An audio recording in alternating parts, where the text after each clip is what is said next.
Hi friends. അപ്പോൾ നമ്മൾ രണ്ടാമത്തെ തവണയാണ് വീഡിയോക്ക് പ്രിപ്പയർ ആവുന്നത്. കാരണം ഫസ്റ്റ് തവണ നമ്മുടെ ഒരു നൈബർ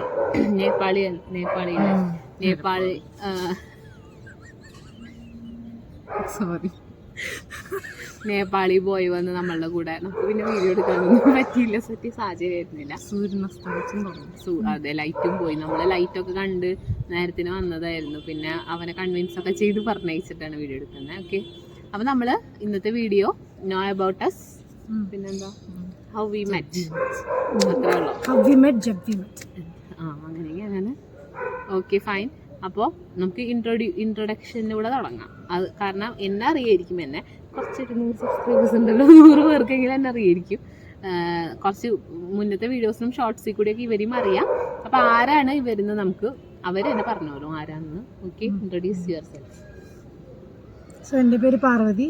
ഞങ്ങൾ 3 പേരും ഒരുമിച്ച് ജൈസ് ഇൻസ്റ്റിറ്റ്യൂഷനിൽ വർക്ക് ചെയ്ത എംപ്ലോയീസ് ആയിരുന്നു.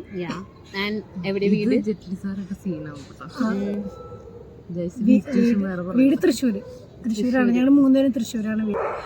ഞങ്ങൾ എങ്ങനെയാ മീറ്റ് ചെയ്തത് എന്നുള്ള കാര്യമാണ് പറയാനുള്ളത്. ഡിഗ്രി കഴിഞ്ഞ ഉടനെ തന്നെ ഞങ്ങൾ ഒരു ജോബ് ഫെയർ അറ്റൻഡ് ചെയ്തിട്ട് ജൈസ് ഇൻസ്റ്റിറ്റ്യൂഷൻ ഇടപ്പള്ളിയിലുള്ള ഗോവൻ ഇൻസ്റ്റിറ്റ്യൂഷനിൽ ഞങ്ങൾക്ക് ടീച്ചിങ് ഫാക്കൽറ്റിയായിട്ട് ജോലി കിട്ടുകയാണ്. ആ ജോലിയിൽ ഫസ്റ്റ് ഡേ ട്രെയിനിങ്ങിൽ ഞാൻ ഫസ്റ്റ് റോയിൽ ഇരുന്നിരുന്നത്. അപ്പോൾ അങ്ങനെയാണ് ഞാനും ബ്യൂലിയും കണ്ടുമുട്ടിയത്. അതിനുശേഷം ഒരു 2-3 ഡേയ്സിന് ശേഷമാണ് അനുശ്രീ ട്രെയിനിങ് സെക്ഷനിലേക്ക് വന്നത്.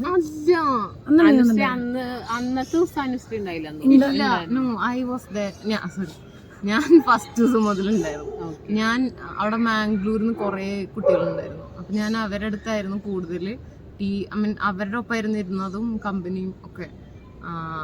പണ്ട് മുതൽ പരിഷ്കരിയായി കാരണം അങ്ങനെയല്ല, ലൈക്ക് നമ്മൾക്കിപ്പോ അവിടെ വരുമ്പോ നമുക്കറിയില്ലല്ലോ. പിന്നെ ഇവർക്ക് മ്യൂച്വൽ ഫ്രണ്ട്സ് ഉണ്ടായിരുന്നു അവിടെ, അല്ല ഇവർക്ക് ഉണ്ടായിരുന്നു. അതുകൊണ്ട് അങ്ങനെ പെട്ടെന്ന് ഇവര് കണക്ട് ആയി. പിന്നെ ബ്യൂല വന്നത് 2 പിള്ളേരുടെ കൂടെയായിരുന്നു, ഫ്രണ്ട്സിന്റെ കൂടെ. പക്ഷെ അവസാനം നീ മാത്രമല്ല നിന്നുള്ളൂ. അല്ല, അവര് വർക്ക് ചെയ്തു, ഒരു വർഷം വർക്ക് ചെയ്തിട്ടുണ്ടായിരുന്നു. പക്ഷെ എന്ന് വെച്ചാൽ ഞങ്ങളുടെ കൂടെ പ്ലേസ്മെന്റ് എന്ന് വെച്ചാൽ ഞങ്ങളുടെ കോളേജിൽ 4 പേർക്ക് പ്ലേസ്മെന്റ് കിട്ടിയത്. അപ്പൊ അതിൽ 3 പേര്, ഞാനും പിന്നെ ചാൾസ്, എമിൽ, 3 പേരും ജോയിൻ ചെയ്തു. ഒരു കുട്ടി ജോയിൻ ചെയ്തില്ല. നമുക്കെന്ന് പറഞ്ഞു കഴിഞ്ഞാൽ അന്ന് ജോയിൻ ചെയ്യണോ ഇല്ലയോ എന്നൊക്കെ കൺഫ്യൂഷനൊക്കെ ഉണ്ടായിരുന്നു. പക്ഷെ എന്ന് വെച്ച് കഴിഞ്ഞാൽ എങ്ങനെയാണ് ഫസ്റ്റ് ടൈമാണ് നമ്മൾ ഇങ്ങനെ കേൾക്കുന്നത്. നമ്മുടെ സ്കൂളുകളിലൊക്കെ നമ്മൾ പഠിച്ചിരുന്നപ്പോൾ ഇങ്ങനെ സ്കിൽ ഡെവലപ്മെന്റ് ഫാക്കൽറ്റീസ് വന്നിരുന്നു അല്ലേ. നമ്മൾ 10th വരെയൊക്കെ പഠിച്ചിരുന്നില്ലേ. ഞങ്ങളുടെ സ്കൂളിൽ വന്നിട്ടുണ്ടായിരുന്നു. ഞങ്ങൾ നല്ല സ്കൂളിൽ പഠിച്ച്, കോൺവെന്റ് സ്കൂളിലാണ് ഞാൻ പഠിച്ചിരുന്നത്. അപ്പൊ അവിടെയൊക്കെ ഇങ്ങനെ ഭയങ്കര ഇംഗ്ലീഷൊക്കെ സംസാരിക്കുന്ന, നമുക്കൊക്കെ ഭയങ്കര ആരാധന തോന്നുന്ന അങ്ങനെ കുറച്ച് ടീച്ചേഴ്സും സാറുമാരൊക്കെ വന്നിരുന്നു. നമുക്കറിയില്ല ഇവരെങ്ങനെയാണ് റിക്രൂട്ട് ചെയ്യപ്പെടുന്നതെന്നോ അതൊന്നും അറിയണ്ടായില്ല. ആക്ച്വലി നമ്മളായിരുന്നല്ലോ അത് എനിക്കത് മനസ്സിലായിട്ടുണ്ടായിരുന്നില്ല. പിന്നെ നമുക്ക് അവിടെ ചെന്നപ്പോ ഇവര് റിക്രൂട്ട് ചെയ്തു. അത് കഴിഞ്ഞിട്ടാണ് നമ്മള് വെറും ഒന്നും അറിയാത്തവരെ അവർ നല്ല രീതിക്ക് ട്രെയിൻ ചെയ്ത് മോൾഡ് ചെയ്ത് ടീച്ചേഴ്സ് ആക്കി. അങ്ങനെ തന്നെ വേണം പറയാണെങ്കിൽ. കാരണം നമുക്ക് ബേസിക്കലി ഇന്നലെ വരെ നമ്മൾ സ്റ്റുഡൻസ് ആയിരുന്നു, പെട്ടെന്ന് നമ്മൾ ടീച്ചേഴ്സ് ആവുകയാണ് വളരെ ചെറിയ ഏജിൽ തന്നെ. പിന്നെ വേറൊരു ഹൈലൈറ്റ് എന്താന്ന് വെച്ചിട്ടുണ്ടെങ്കിൽ, ഞാൻ 6th സെമസ്റ്ററിൽ സ്റ്റാർട്ടിങ് ഒരു മിഡ് ആയപ്പോഴേക്കുമാണ് എനിക്ക് ഓഫർ കിട്ടിയിട്ടുള്ളത്.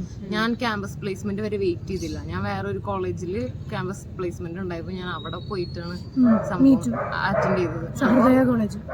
ഞാൻ കാലടിയിൽ ഞങ്ങൾക്ക് കോളേജിൽ ഡയറക്റ്റ് വന്നിട്ടാണ്. എന്റെ കോളേജിൽ വന്നായിരുന്നു, പക്ഷെ ഞാൻ അതിന് മുന്നേ റെഡി ആയി കിട്ടിയായിരുന്നു. അപ്പോ നമുക്ക് ഭയങ്കര പാർവതിയും ബ്യൂലയും എല്ലാരും ഞാനും അങ്ങനെ തന്നെയായിരുന്നു. ഞങ്ങൾ വിചാരിച്ചു 1 year നമ്മൾ വർക്ക് ചെയ്യാം, എന്നിട്ട് നമ്മൾ ആ എമൗണ്ട് സേവ് ചെയ്തിട്ട് നമ്മൾ ഡൽഹിയിലോ നല്ല സിവിൽ സർവീസ് അക്കാദമിയില് പോയിട്ട് പഠിച്ച് പിന്നെ IAS, IPS, IFS അങ്ങനെ എന്തെങ്കിലുമൊക്കെ ചെയ്യണം എന്നുള്ള ഒരു ആഗ്രഹം അല്ലെങ്കിൽ അംബീഷൻ ആയിരുന്നു അന്നുണ്ടായിരുന്നത്. കാരണം നമുക്കറിയാം UPSC കോച്ചിങ്ങിനൊക്കെ അത്യാവശ്യം നല്ല എമൗണ്ട് വേണം. നമുക്കിപ്പോൾ പാരൻസിൻ്റെ അടുത്ത് അന്ന് എനിക്ക് തോന്നുന്നു ഒരു നിയർ ബൈ 1 lakh അത്രയൊക്കെ എമൗണ്ട് എനിക്ക് തോന്നുന്നു വേണ്ടി വന്നിരുന്നു. അപ്പൊ നമുക്ക് ആ ഒരു എമൗണ്ട് ഒക്കെ ആയിരുന്നു നമ്മുടെ ലക്ഷ്യം. നമുക്ക് ബേസിക് സാലറി, എനിക്ക് ബേസിക് സാലറി പറയാല്ലേ വേണ്ടേ, ബേസിക് സാലറി നോട്ട് ബാഡ്. എൻ്റെ അടുത്ത് എല്ലാവരും പറഞ്ഞതെന്ന് പറഞ്ഞാൽ നോർമലി നല്ല സ്റ്റാർട്ടിങ് നല്ലൊരു പേ ഔട്ട് തന്നെയാണ്. അപ്പോൾ നിങ്ങളത് വിടണ്ട അങ്ങനത്തെ ഒരു കൺസെപ്റ്റ് ആയിരുന്നു. സോ അങ്ങനെയാണ് ആഫ്റ്റർ ഓൾ എല്ലാത്തിനും ഉപരി നമുക്ക് നല്ല ഒരു എന്താണ്, നമുക്ക് ഇങ്ങനത്തെ ഒരു നല്ലൊരു ഫ്രണ്ട്ഷിപ്പ് എങ്കിലും കിട്ടിയത് അവിടെ നമ്മൾ വന്ന കാരണം കൊണ്ടാണ്. അതിലും ഉപരി നമുക്ക് ഒരുപാട് വേറെ ഗുണങ്ങൾ ഉണ്ടായിട്ടുണ്ട്. ഈ ഞങ്ങളുടെ റിക്രൂട്ട്മെന്റ് കഴിഞ്ഞ് ഞങ്ങൾ ജോയിൻ ചെയ്ത് നമ്മൾ പ്ലേസ് ആയിട്ട് നമുക്ക് സ്കൂളിലേക്കുള്ള അപ്പോയിന്റ്മെന്റ് ലെറ്റർ കിട്ടുന്നവരെ കുറേ ഫിൽട്രേഷൻ നടന്നു. കുറേ നമുക്ക് ട്രെയിനിങ്സ് തരും, അതിൽ നിന്ന് ആൾക്കാരെ പിന്നെയും ഫിൽട്ടർ ചെയ്തെടുക്കും. അങ്ങനെ അതിലിപ്പോ നിൽക്കാനോ താല്പര്യമുള്ളവര് കണ്ടിന്യൂ ചെയ്യും. അത് മാത്രല്ല, അത് കഴിഞ്ഞിട്ട് അവർ നോക്കും ഈ ആൾക്ക് കേപ്പബിൾ ആണോ, നമ്മുടെ സ്കിൽസ് അതിനനുസരിച്ച് ഇമ്പ്രൂവ് ആവുന്നുണ്ടോ, അവരുടെ എക്സ്പെക്ടേഷൻ മീറ്റ് ചെയ്യുന്നുണ്ടോ, അതിനുള്ള ക്വാളിഫിക്കേഷൻ നമുക്കുണ്ടോ എന്ന് അവർ ഇടയ്ക്കിടയ്ക്ക് ഇഷ്ടംപോലെ ഇന്റർവ്യൂസ് ഒക്കെ ഉണ്ടായിരുന്നു. അങ്ങനെ ഞങ്ങൾ ഭയങ്കര കൺസിസ്റ്റന്റ് ആയിട്ട് ഞങ്ങള് പെർഫോം ചെയ്തിട്ടാണ്. മാത്രല്ല നല്ല ഫോളോ അപ്പ് ആയിരുന്നു. നമ്മളെ ഇങ്ങനെ കൊണ്ടൊരു സ്ഥലത്ത് ഇടല്ല, നമ്മളെ ഇടയ്ക്കിടയ്ക്ക് വന്ന് നമ്മൾ ചെക്ക് ചെയ്യും, നമ്മൾ ഫോളോ അപ്പ് ചെയ്യും. ഭയങ്കര നല്ല പിന്നെ കമ്മ്യൂണിക്കേഷൻ ആണ് എനിക്ക് തോന്നുന്നത് ഏറ്റവും കൂടുതൽ നമ്മളെ ഇമ്പ്രൂവ് ആയിട്ടുള്ളത് അല്ലെ. അതായത് എൻ്റെ എന്നൊക്കെ പറഞ്ഞു കഴിഞ്ഞാല് നോർമലി അത്ര ഞാൻ നല്ല രീതിക്ക് ഇംഗ്ലീഷ് സംസാരിക്കുന്ന ഒരാളൊന്നായിരുന്നില്ല. ബട്ട് 1 year നമ്മൾ ഫുൾ മലയാളം മറന്നു അല്ലേ.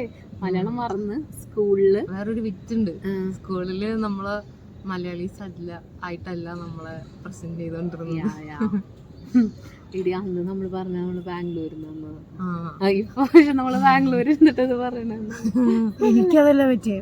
എനിക്ക് ഞാൻ വന്ന് എൻ്റെ സിസ്റ്റർമാരുടെ കോൺവെന്റില് കോൺഗ്രിഗേഷനിലെ സിസ്റ്റർമാരുടെ വേഷം കണ്ടപ്പോൾ തന്നെ ഞാൻ ചോദിച്ചു, ആ നീല ബെൽറ്റ് കണ്ടപ്പോൾ ഞാൻ ചോദിച്ചു, സിസ്റ്റർ ഏത് കോൺവെന്റിലാണ്, ഇപ്പൊ ഇന്ന സ്ഥലത്ത് കൊരട്ടിയിലെന്ന് പറഞ്ഞപ്പോൾ ഞാനപ്പോൾ പറഞ്ഞു ഞാൻ കൊരട്ടി സ്കൂളിലാണ് പഠിച്ചേ. തീർന്നു. ലൈക്ക് ഞങ്ങളുടെ അടുത്ത് ഞാൻ വർക്ക് ചെയ്തിരുന്ന കൊല്ലം ഫസ്റ്റ് കിട്ടി.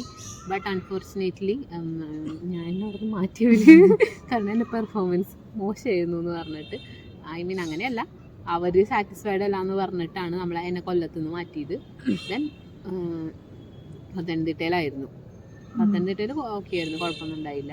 ഞാൻ ഗുജറാത്തിലായിരുന്നു, സൂററ്റിലായിരുന്നു എനിക്ക് ഫസ്റ്റ് കിട്ടിയത്. അപ്പോൾ എനിക്ക് ചോയ്സ് ഉണ്ടായിരുന്നു, അവിടെ പോകാൻ റെഡിയാണോ, ഇല്ലെങ്കിൽ നാട്ടിൽ നമ്മുടെ ഹോം ടൗൺ എന്തായാലും തരില്ല ആർക്കും, ശരി വേറെ ഏതെങ്കിലും ഡിസ്ട്രിക്ട്സിലോ അങ്ങനെ തരാം, അല്ലെങ്കിൽ തമിഴ്നാട്, കോയമ്പത്തൂർ, ചിലപ്പോൾ അങ്ങനെയൊക്കെ ആയിരുന്നു ഓപ്ഷൻ ഉണ്ടായിരുന്നത്.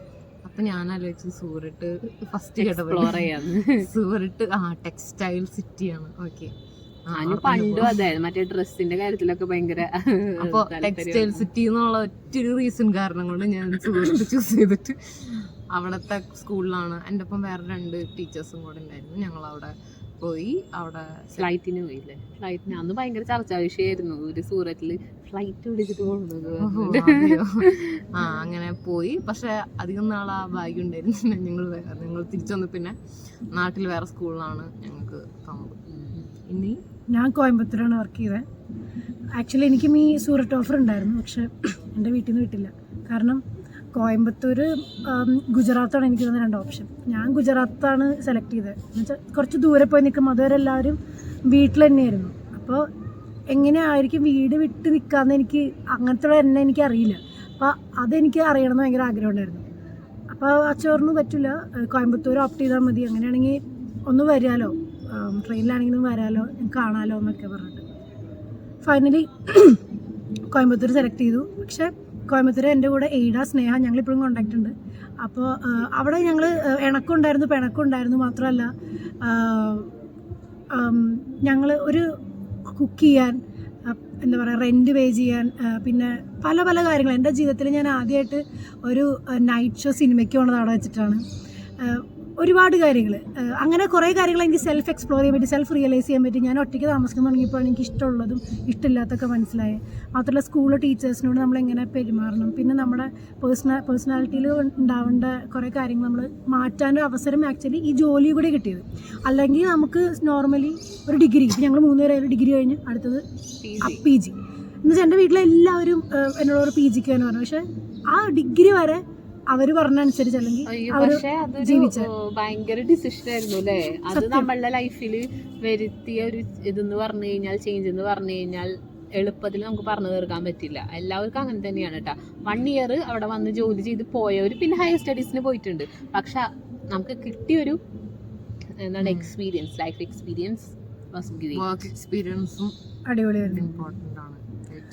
എന്നിട്ട് എന്റെ കരിയറിൽ എന്നെ അത് ഭയങ്കരമായിട്ട് ഹെൽപ്പ് ചെയ്തിട്ടുണ്ട്. Me too. നമുക്ക് കുറച്ചുകൂടി പൊളൈറ്റ് ആകാൻ പറ്റും, നമുക്ക് കുറച്ചുകൂടി മനസ്സിലാക്കാൻ പറ്റും. കുട്ടികളായാലും നമുക്ക് അവരെ നമ്മൾ ഭയങ്കര സ്നേഹമാണ് കുട്ടികളുടെ. എന്ന് വെച്ചാൽ അവരൊന്നും നമ്മളിൽ നിന്ന് പ്രതീക്ഷിക്കില്ല എന്ന് പറഞ്ഞു കഴിഞ്ഞാൽ ഈ ടീച്ചർ അങ്ങനെ. പിന്നെ അങ്ങനെ ഒരു നമുക്ക് മനസ്സിലാവും ഒരു ടീച്ചർ, നമ്മളെ ഏത് ടീച്ചറെയാണ് ഫോളോ ചെയ്തിരുന്നതെന്ന് നമ്മൾ ടീച്ചറാകുമ്പോൾ നമുക്ക് മനസ്സിലാവും. ഇന്ന പോലെ ആവരുത്, ഇന്ന പോലെ ആവണം എന്നൊക്കെ മനസ്സിലാവും. ഞാൻ ആക്ച്വലി എൻ്റെ മൈൻഡിൽ എന്ന് വെച്ച് കഴിഞ്ഞാൽ ഫേവറേറ്റ് ടീച്ചർ ആവണമെന്ന് എനിക്ക് താല്പര്യം ഉണ്ടായില്ല. B A good teacher. അപ്പോൾ അത് മാറില്ല. ഫേവറേറ്റ് ആണെങ്കിൽ നാളെ ഒരാൾ വന്നാൽ നമുക്ക് ചിലപ്പോൾ മാറും. പക്ഷെ നല്ലൊരു ടീച്ചറായി കഴിഞ്ഞാൽ അത് മാറില്ല എന്നാണ് ഞാൻ അതിൽ നിന്ന് മനസ്സിലാക്കിയ ഒരു, എന്താ പറയുക, എനിക്ക് മനസ്സിലാക്കിയൊരു കാര്യം. പിന്നെ നല്ല വർക്ക് എക്സ്പീരിയൻസ്, നല്ല ടീച്ചേഴ്സായിരുന്നു. പിന്നെ നന്നായിരുന്നു, നല്ലൊരു മുഹൂർത്തമായിരുന്നു അത്.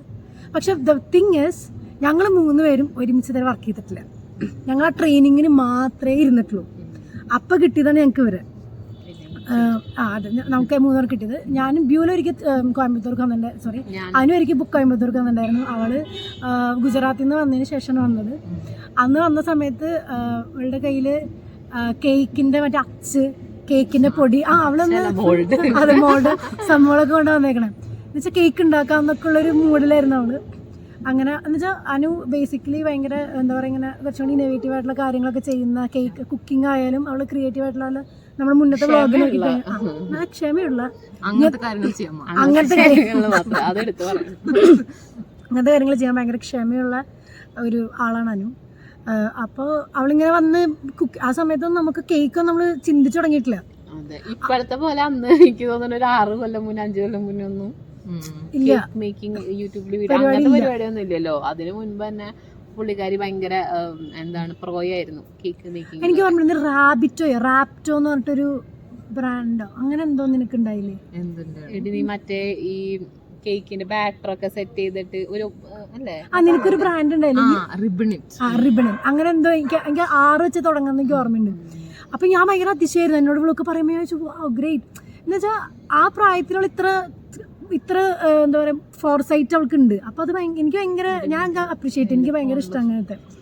പിന്നെ ദ തിങ് ഇസ്, അതിനടുത്ത ബ്യൂല എന്ന് പറഞ്ഞു കഴിഞ്ഞാൽ ഇതേമാതിരി തന്നെ അവളിങ്ങനെ നമ്മൾ കാണുമ്പോൾ ഭയങ്കര സീരിയസ് ആയിട്ട് നമുക്ക് തോന്നും. പക്ഷെ അവളെ മുഖം സീരിയസ് ആക്കിയിട്ട് ടഗടിക്കാനുള്ള നമ്മൾ ആദ്യം കാണുമ്പോൾ നമുക്ക് ശരിക്കും ആവശ്യമിരിക്കില്ല. അല്ല, എൻ്റെ അടുത്ത് സാറ് പറഞ്ഞിട്ടുണ്ട് ഇയാളുടെ ആള് നോർമലി ആള് മലയാളം ഒരു വാക്ക് പറയാത്ത KK സാറ് എൻ്റെ അടുത്ത് വന്നിട്ട് സ്ഥായിഭാവം വിഷാദമാണല്ലോ ചോദിച്ചിട്ടുണ്ട്. അതുപോലെ എൻ്റെ അടുത്ത് പക്ഷെ ഇംഗ്ലീഷിലാണ് സംസാരിച്ചിട്ടുള്ളത്. എൻ്റെ അടുത്ത് ഞാൻ ചിരിക്കാറില്ല. ഞാൻ ചിരിക്കുമ്പോൾ നല്ല ഭംഗിയാണ്. അപ്പോൾ ഞാൻ എപ്പോഴും ചിരിക്കണം, ഭയങ്കര പ്ലസന്റ് ആണ്. അപ്പോൾ അല്ലാത്തപ്പോൾ ഭയങ്കര സീരിയസ് ആണ്. കാരണം ശരിയാണ്, അത് എല്ലാവരും എൻ്റെ അടുത്ത് പറയാറുണ്ട്. എനിക്ക് ഭയങ്കര ആറ്റിറ്റ്യൂഡാണ്, ജാടക്കാരിയാണ്, പൊതുവെ ആരും എൻ്റെ അടുത്ത് സംസാരിക്കാൻ. എൻ്റെ പൊന്നെ അനു പറഞ്ഞു കഴിഞ്ഞാൽ ഭയങ്കര ജാടക്കാരിയാണ്. ഭയങ്കര എന്ന് വെച്ചാൽ അന്ന് കാലത്ത് തന്നെ ഭയങ്കര വൈബ്രന്റ് ആയിട്ട് ഡ്രസ്സ്. നമ്മളൊക്കെ ഇപ്പോഴെങ്കിൽ നമ്മളിപ്പോഴാണ് കുറച്ചും കൂടെ ഡ്രസ്സിങ്ങിൽ തിരിങ്കിലും ശ്രദ്ധ കൊടുത്തു തുടങ്ങിയത്. ഞാനിപ്പോഴും കംഫർട്ട് ഉണ്ട്. പക്ഷെ ഇവിടെ അങ്ങനെയല്ല. ഞാൻ കൊണ്ടിട്ടിരിക്കുന്നത് ഞാൻ പുറത്തും കല്യാണത്തിന് ഡ്രസ്സിങ് നോക്കിയത് ഇല്ല. ഇതായാലും കൂട്ടരുത് പ്ലീസ്, എന്നെ ജഡ്ജ് ചെയ്താലും. ഇത് നമ്മള് വീട്ടിലിട്ട ഡ്രസ്സ്. അതെ. അപ്പോ ഡ്രസ്സിങ്ങിന്റെ കാര്യത്തിൽ നമ്മൾ പഠിക്കേണ്ട പല കാര്യങ്ങളും നമുക്ക് 3 പേരിൽ നിന്ന് നമ്മൾ അങ്ങോട്ടും ഇങ്ങോട്ടും പഠിച്ചുകൊണ്ടിരിക്കുകയാണ് സ്റ്റിൽ. ഓക്കെ. അപ്പോൾ പിന്നെ എന്താ പറയാനുള്ള, നമ്മൾ കണ്ടുമുട്ടിയത് അങ്ങനെയാണ്, അവിടെ വെച്ചിട്ടാണ്. പിന്നെ നമ്മളത് പതുക്കെ പ്രതിസന്ധികൾ വരുമ്പോഴാണ് ഞങ്ങൾ വിളിക്കുക. അങ്ങനെ വിളിക്കേണ്ട കാര്യമില്ല. എന്ന് വെച്ചാൽ നമ്മൾ ട്രെയിനിങ്ങിന് വന്ന് അത് മീറ്റ് ചെയ്യേണ്ട കാര്യം നമുക്കില്ല. പിന്നെ ഞാൻ ഇവരോട് ഹോസ്റ്റലിൽ പോലെ സ്റ്റേ ചെയ്തിട്ടില്ല. അങ്ങനെ പിന്നെ ഹോസ്റ്റലില് ഞാനും വീലും ഒരുമിച്ചിരുന്ന ഒരു റൂമിലൊക്കെ ആയിരുന്നു നമ്മള്. അപ്പൊ നമ്മള് ഭയങ്കര ഗ്രൂമിങ് ആയിരുന്നു. അങ്ങോട്ടും ഇങ്ങോട്ടും മുടിയെട്ടി കൊടുക്കുക, സാരി ഉടുപ്പിക്കുക, അസൈൻമെന്റ് ഒരുമിച്ച് ചെയ്യുക, ഇങ്ങനെ പല. നമ്മളടുത്ത് ഫസ്റ്റ് മറ്റേ ഫസ്റ്റ് ഡേ നമ്മളെ എയർ ഹോസ്റ്റസുമാരുടെ പോലെയാണ്. അല്ലേ റെഡി ആയത്. എനിക്ക് ഇപ്പോഴും ഓർമ്മയുണ്ട്. നമ്മള് ക്യാബിൻ ക്രൂവിന്റെ ഒക്കെ പോലെയാണ്. നമ്മളുടെ ഡ്രസ്സും അങ്ങനെ തന്നെയായിരുന്നു. എല്ലാരും ചോദിക്കുമായിരുന്നു ക്യാബിൻ ക്രൂ ആണോ ചോദിക്കാറുണ്ട്. അന്ന് ഇതുപോലെ തടിച്ചുകളും അന്ന് ഇച്ചിരി മെലിഞ്ഞിട്ടൊക്കെയായിരുന്നു. ഞാനോ നീയും ഇതുപോലെ തന്നെയായിരുന്നു. നീയും ഇത്രയും മണ്ണുണ്ടായിരുന്നില്ല. നിനക്കിപ്പോ അതെന്താന്നറിയാ, വണ്ണല്ല, നമ്മള് ഈച്ച് കൂടുന്നു. അന്ന് കുറച്ചും കൂടി അട്രാക്ട്. അന്ന് നമ്മള് ഭയങ്കര ചെറുതായിരുന്നല്ലോ. നമ്മള് പ്രായത്തിൻ്റെതായ ഇപ്പൊ വ്യത്യാസങ്ങളുണ്ട്. അന്നൊന്നും ഇത്ര നമുക്കൊരു എന്താണ് കുറച്ചും കൂടെ ഫിഗർ ഉണ്ടായിരുന്നു. അല്ല അങ്ങനെയല്ല പറയാ, അങ്ങനെയൊന്നും പറയില്ലേ. ഓക്കെ, നമ്മൾ പറ്റാണെങ്കിൽ ഫോട്ടോസൊക്കെ നമ്മൾ ഇപ്പോഴും സൂക്ഷിച്ചു വെച്ചിട്ടുണ്ട്. ഫോട്ടോസൊക്കെ അറ്റാച്ച് ചെയ്യാം അങ്ങനെ. അപ്പോൾ നമ്മൾ അങ്ങനെയാണ് കണ്ടുമുട്ടിയത്. ലൈക്ക് പിന്നെ അതിനുശേഷം പ്രായം കണക്കൂട്ടും 26 25 ഓക്കെ, അത്രയൊക്കെ തന്നെ ഉള്ളു. അപ്പൊ മനസ്സിലായിണ്ടാവല്ലോ അല്ലേ? എന്ത് ഒരു ശരിക്കും എനിക്ക് 10-30 വയസ്സായിരുന്നു. ഇല്ല ഡിഗ്രി കഴിഞ്ഞ്. ഓക്കെ, അത് കഴിഞ്ഞിട്ട് പിന്നെ നമ്മള് അതിന് പറഞ്ഞു. അപ്പൊ നമ്മള് എന്തെങ്കിലും നമ്മള് മെയിൻറ്റെയിൻ ചെയ്യാനായിട്ട് ഇങ്ങനെ സാധാരണ ഫ്രണ്ട്സ് എടുക്കാൻ വേണ്ടി എപ്പോഴും വിളിക്കുക, നീ ഇവിടെ എന്താണ് അങ്ങനെ, അല്ലെങ്കിൽ ഇടയ്ക്കിടയ്ക്ക് ഔട്ടിങ്ങിന് പോവുക, സിനിമയ്ക്ക് പോവുക, അങ്ങനത്തെ സംഭവങ്ങളൊന്നുമില്ല. നമ്മൾ നമ്മുടെ വേൾഡിലാണ്.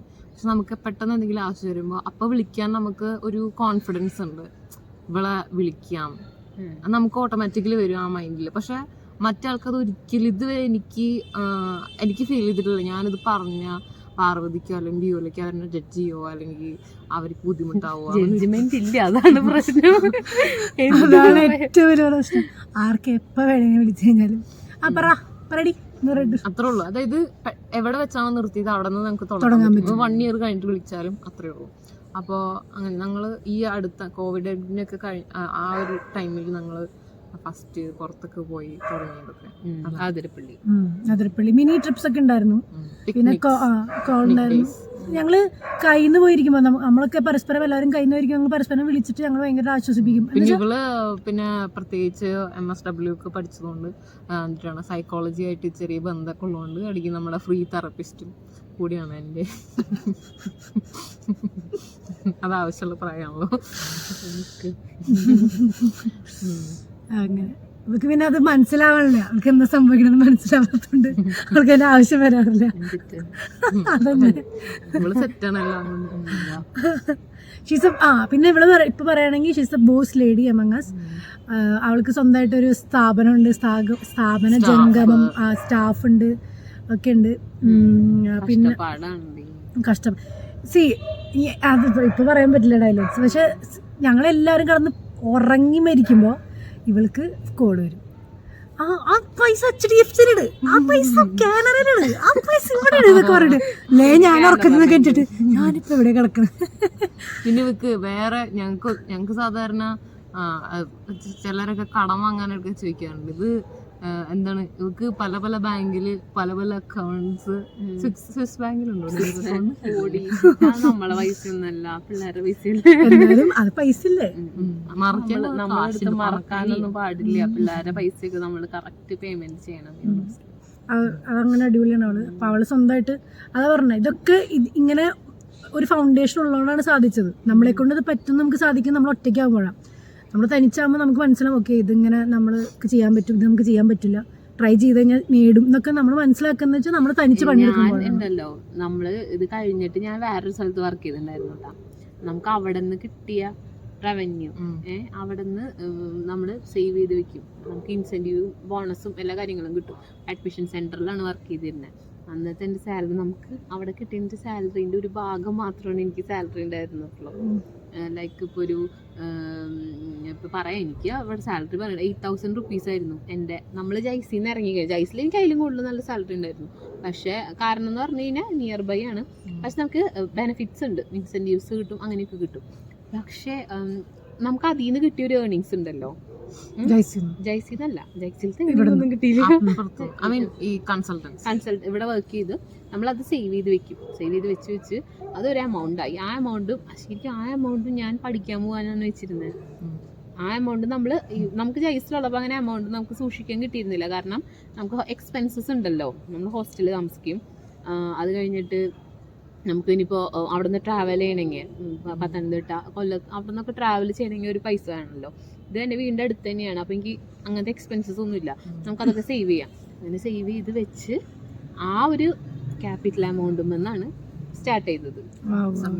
അപ്പോൾ പിന്നെ നമുക്ക് അത്രയ്ക്കും നമുക്ക് വേറെ ആരുടെ അടുത്തും കണക്ക് പറയണ്ട. അതാണ് ഞാൻ കണ്ടൊരു ഏറ്റവും വലിയൊരു ഗുണം എന്ന് പറഞ്ഞു കഴിഞ്ഞാൽ, നമ്മൾ എവിടെ നിന്ന് ഇപ്പോൾ ലോൺ എടുത്തിട്ടോ പാരന്റ്സിന്റെ അടുത്ത് ചോദിക്കാന്ന് പറഞ്ഞു കഴിഞ്ഞാൽ അവര് പൈസ എവിടെ നിന്ന് എടുത്ത് തരാൻ. മാത്രല്ല നമ്മൾ ഓൾറെഡി വർക്ക് ചെയ്തതുകൊണ്ട് പിന്നെ എപ്പോഴെങ്കിലും ഒരു പോയിന്റിൽ നമുക്ക് പാരന്റ്സിനോട് ചോദിക്കാൻ ഭയങ്കര ബുദ്ധിമുട്ടായി തുടങ്ങി. അല്ല പിന്നെ അവർക്ക് തന്നെ എന്താണ് പിന്നെ എങ്ങനെയെങ്കിലും നമുക്കൊന്ന് രക്ഷപ്പെടണം എന്ന് അങ്ങനെ ഭയങ്കര ചിന്തയാണ്. അത് മാത്രമായിരുന്നു, നമുക്ക് എല്ലാവർക്കും അങ്ങനെ തന്നെയായിരുന്നു കേട്ടോ. ഭയങ്കര ഇൻഡിപെൻഡന്റ് ആവും, ഭയങ്കരമായിട്ട് ഇൻഡിപെൻഡന്റ് ആവും. പിന്നെ ഇത് എവിടെയാ, ഞാൻ ആക്ച്വലി സേവ് ചെയ്തു ജയ്സി പോയപ്പോ.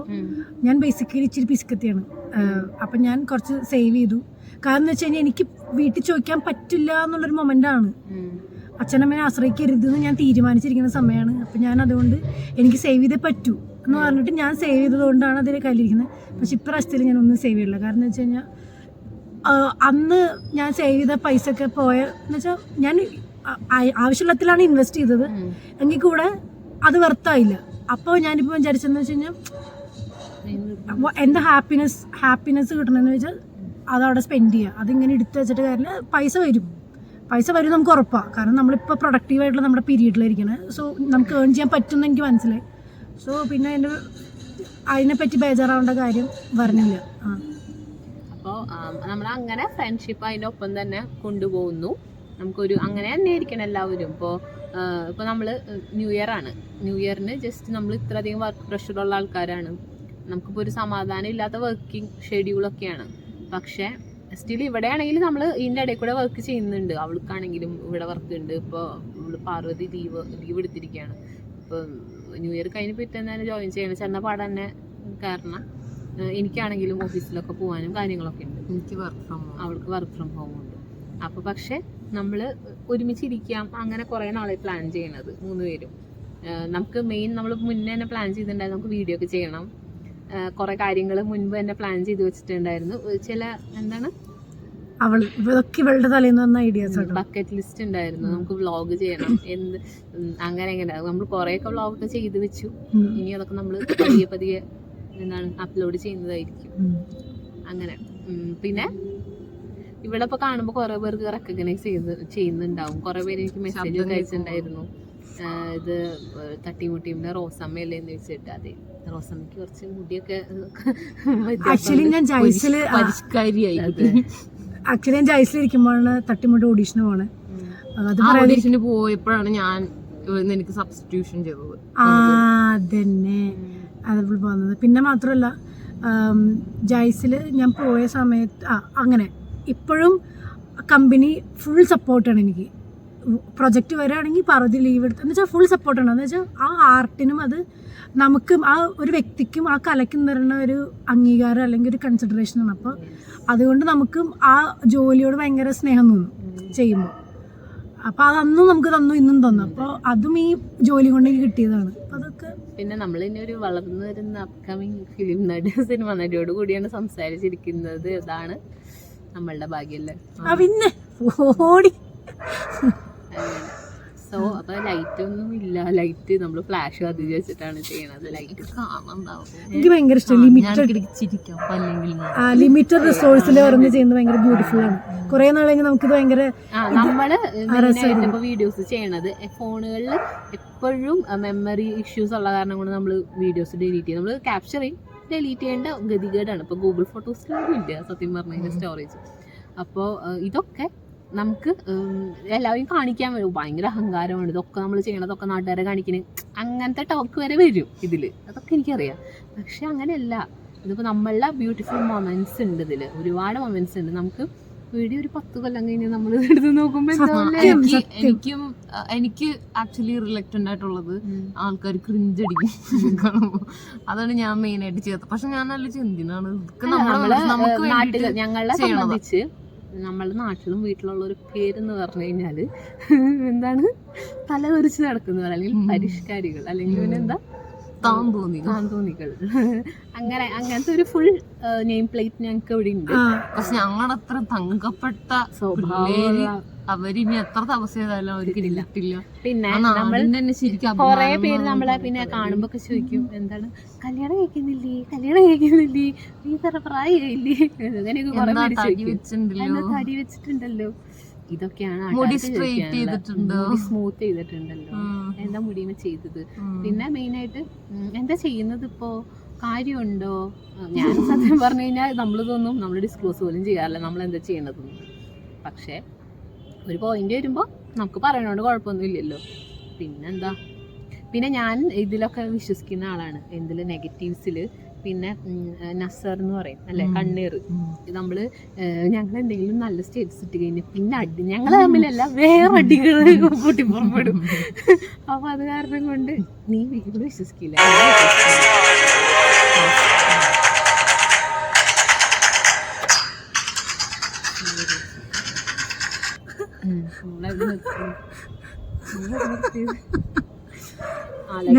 പല സ്ഥലത്തുനിന്ന് പൊട്ടിപ്പുറപ്പെടും. ഇവർക്ക് അങ്ങനെ വിശ്വാസങ്ങളൊന്നുമില്ല. എനിക്ക് നല്ല വിശ്വാസം. എനിക്ക് വിശ്വാസമൊന്നുമല്ല, എനിക്ക് അങ്ങനെ വരാറില്ല. എനിക്ക് അങ്ങനെ ചിന്തിക്കൊക്കെ മടിയായിരുന്നു. പക്ഷെ ഇവളുടെ കൂടെ കൂടി എനിക്ക് അതും കിട്ടി, എനിക്ക് പകർന്ന് കിട്ടി. എനിക്ക് അല്ല, ഞാൻ വിചാരിക്കുന്ന വെച്ചാൽ പണ്ട് എന്താ, എനിക്ക് പ്രേതത്തിൽ മാത്രം വിശ്വാസം ഉണ്ടായിരുന്നു. എനിക്ക് അതും വിശ്വാസമുണ്ട്. ഇങ്ങനെ ചിരിച്ചു നമ്മളിങ്ങനെ ഇങ്ങനെ ചെയ്യും. അപ്പൊ ഒരിക്കൽ എൻ്റെ ഒരു ഫ്രണ്ട് പറഞ്ഞു, നീ ചിരിക്കി, അത് അവിടെ നിന്നെ വേദനിപ്പിക്കുന്ന എന്തിനാ, അത് ചിരിക്കി, കരയേണ്ട സമയം നീ കരഞ്ഞ കുഴപ്പമില്ല, ആ സമയത്ത് അതിനെ പറ്റി ആലോചിച്ചാൽ പോരെ. പക്ഷെ അത് നല്ലൊരു ഫിലോസഫിയാണ്, സിമ്പിൾ ആണെങ്കിലും. പക്ഷെ ചില സമയം നമ്മൾ പേടിക്കും, ഞാൻ കുറെ ചിരിച്ചു ഇപ്പൊ കരയേണ്ടി വരും എന്നൊക്കെ വിചാരിക്കും. അപ്പൊ ഞാനത് നിർത്തിയിട്ടുണ്ട് ആ പരിപാടി.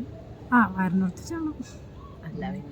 പിന്നെ ജയ്സിപ്പോ ഇപ്പൊ നമ്മള്, എനിക്ക് തോന്നുന്നത് നമ്മൾ കുറച്ചും കൂടി മറ്റേ ഈ ലോ ഓഫ് അട്രാക്ഷൻ നമ്മളെ ഇൻട്രൊഡ്യൂസ് ചെയ്തത് വർമ്മ സാറ്. അപ്പൊ പുള്ളിക്കാരൻ അന്ന് നമ്മള് പറയണത്, അതായത് നമ്മളിത് പറയൂ ഇന്ന് സംഭവിക്കുമല്ല, അങ്ങനെയാണ് ഇങ്ങനെയാണ്. ഇപ്പൊ ആള് പറഞ്ഞൊരു എക്സാമ്പിൾ എനിക്ക് ഇപ്പോഴും ഓർമ്മയുണ്ട്, ട്രാഫിക് ബ്ലോക്ക്. അതായത് പുള്ളിക്കാരൻ ആൽറെഡി ലൈക്ക് ഇപ്പൊ നമ്മള് ട്രാഫിക് ബ്ലോക്കിനെ പറ്റി ആലോചിക്കുകയാണെങ്കിൽ നമ്മൾ ഫോൺ വഴി എന്തായാലും നമുക്ക് ട്രാഫിക് ബ്ലോക്ക് കിട്ടും. സാറ് ട്രാഫിക് ബ്ലോക്കിനെ പറ്റി ഒരു ദിവസം ആലോചിക്കാതെ എന്തോ ടെൻഷനിൽ കാറിൽ കയറി ഇരുന്ന് ഇവിടെ എത്തി. അപ്പോഴാണ് ആളോ ഈ ട്രാഫിക് ബ്ലോക്ക് കിട്ടിയില്ലല്ലോ, അത് ആലോചിക്കാത്ത കാരണം കൊണ്ടാണ് അത് കിട്ടാത്തത്. ആ സംഭവം വേറൊരു കഥ കൂടി പുള്ളി പറഞ്ഞു, സമയം.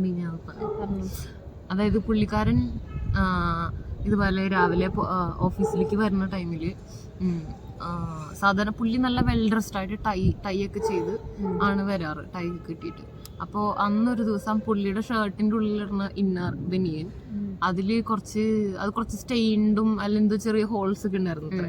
അപ്പോൾ അത് ഇട്ട പുള്ളി വിചാരിച്ചു, ഇത് ഇച്ചിരി പോരല്ലോ, ഇനി അഥവാ എനിക്ക് വഴിയിൽ വെച്ച് എന്തെങ്കിലും സംഭവിക്കുകയാണെന്നുണ്ടെങ്കിൽ ഇത് ഇത്രയും വൃത്തിയിട്ട സാധനം ആൾക്കാർ കാണേണ്ടി വരിക. സാധാരണ അങ്ങനെ പുള്ളി ഇടാറില്ല. അപ്പൊ അന്ന് അത് ഇറണ്ടി വന്നപ്പോൾ പുള്ളി ഭയങ്കര ടെൻഷനായി. അന്ന് പുള്ളിക്കാരന് ആക്സിഡന്റ് ആയി അവർക്ക് ഷർട്ട് ഒന്ന് കട്ട് ചെയ്യേണ്ടി, അല്ലെ എന്താണ് ഷർട്ട് റിമൂവ് ചെയ്യേണ്ടി വന്നു.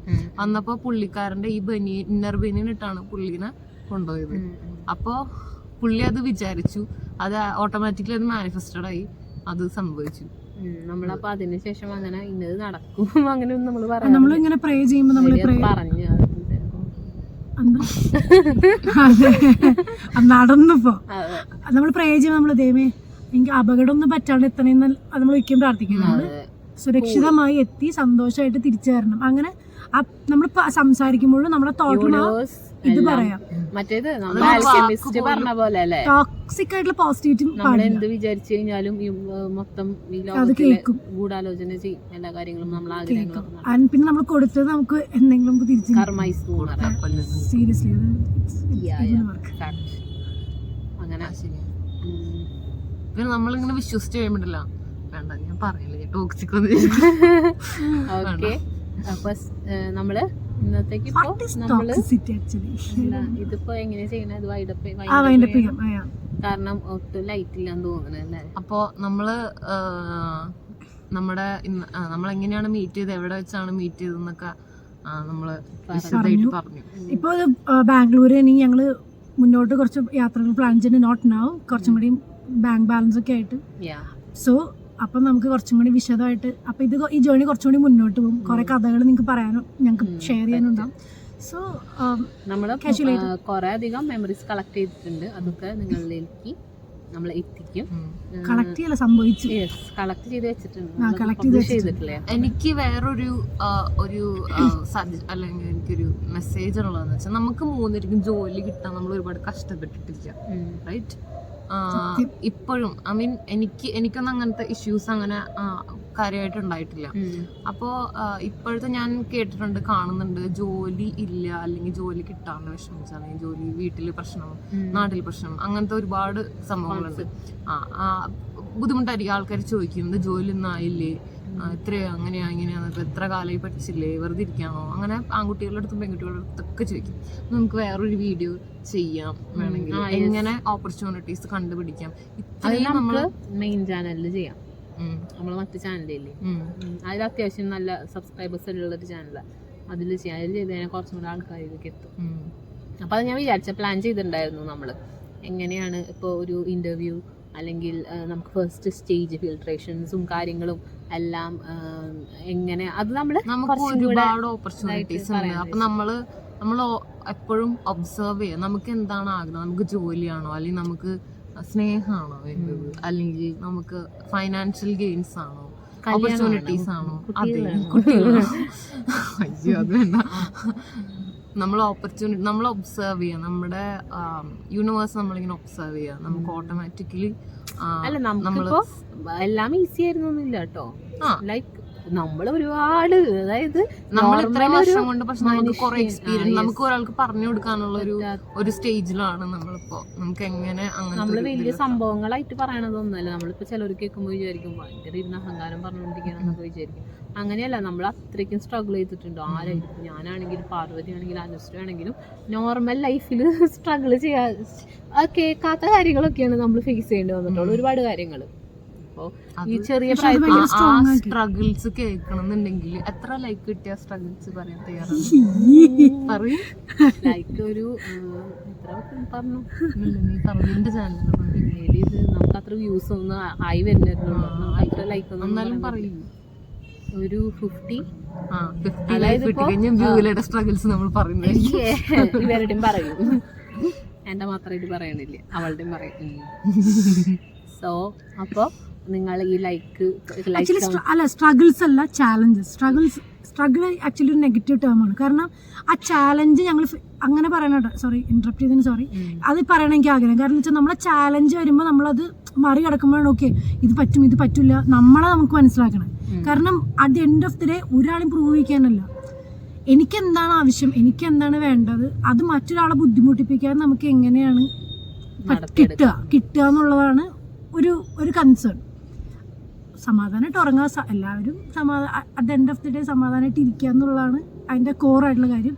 പക്ഷെ പറഞ്ഞു വെച്ച് കഴിഞ്ഞാൽ ആ സ്ട്രഗിൾസ് എന്ന് പറഞ്ഞ സാധനത്തിനൊക്കെ ഭംഗി ആ ചാലഞ്ചസ് എന്ന് പറഞ്ഞ വാക്കാണ്.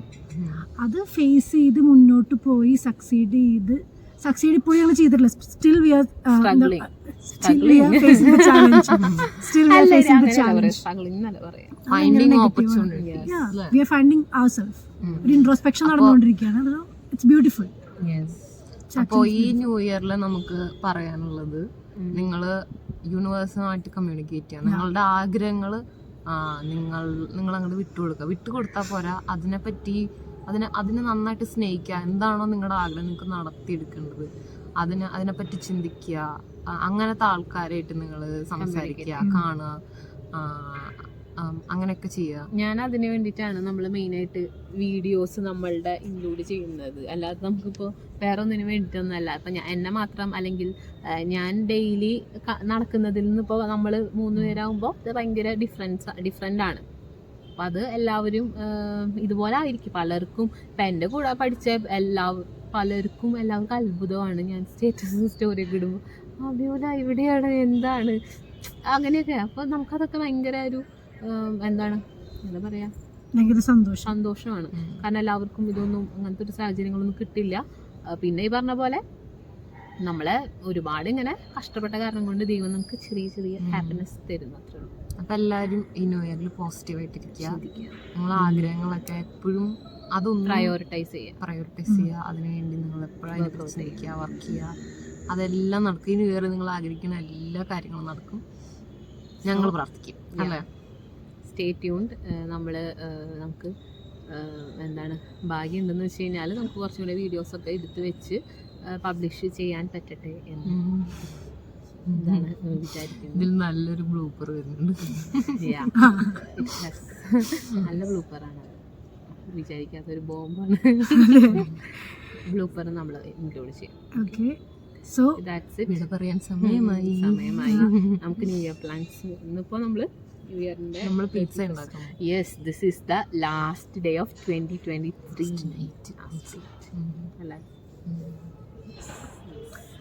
So bye bye 2023 and welcome 2024. നല്ലതിനെ ചേർത്ത് നിർത്തിയിട്ട് നമുക്ക് പറ്റാത്തതിനെ ആ വിലക്ക് മാറ്റി നിർത്താം. ആരീ പറയുന്നേ? ഞാൻ തന്നെ.